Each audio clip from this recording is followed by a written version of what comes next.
കഴിഞ്ഞ തവണത്തെ നമുക്ക് ഹിതമല്ലാത്ത ഇത് ജനങ്ങളുടെ അവകാശമാണ്, പൂരപ്രേമികളുടെ അവകാശമാണ്. അപ്പോൾ ഹൈക്കോടതി നിർദ്ദേശിക്കുന്ന മാനദണ്ഡങ്ങൾ പാലിച്ചേ മതിയാവും, അത് നിയമമാണ്.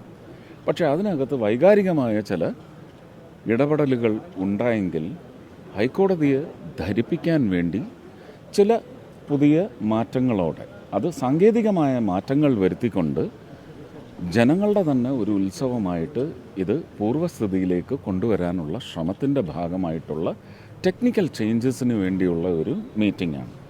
ഇതുപോലെ ഇനി ഒരു 4-5 മീറ്റിംഗ് ഉണ്ടാവും. ഇത് ബഹുമാനീയനായ കോമേഴ്സ് മന്ത്രി ശ്രീ പീയൂഷ് ഗോയലിനോട് പറഞ്ഞപ്പോൾ ഫുൾ ടീമിനെ അയച്ചു തന്നിരിക്കുകയാണ്.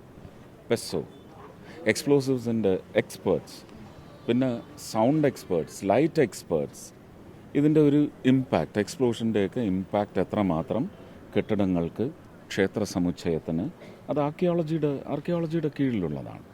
ഇതെല്ലാം വിലയിരുത്തി കളക്ടറുടെ നേതൃത്വത്തിൽ തന്നെ പുതിയ തീരുമാനമെടുത്ത് അത് ഹൈക്കോടതിയെ അറിയിച്ച് അനുവാദം വാങ്ങി പഴയ ഒരു ഉത്സവ അന്തരീക്ഷം ജനങ്ങൾക്ക് ഒരു അടുത്തെന്നല്ല, അതിനൊരു ക്രമീകരണം അത് മനസ്സിലുണ്ട്. അതൊക്കെ അംഗീകരിക്കപ്പെട്ട് കഴിഞ്ഞിട്ടേ പറയാം.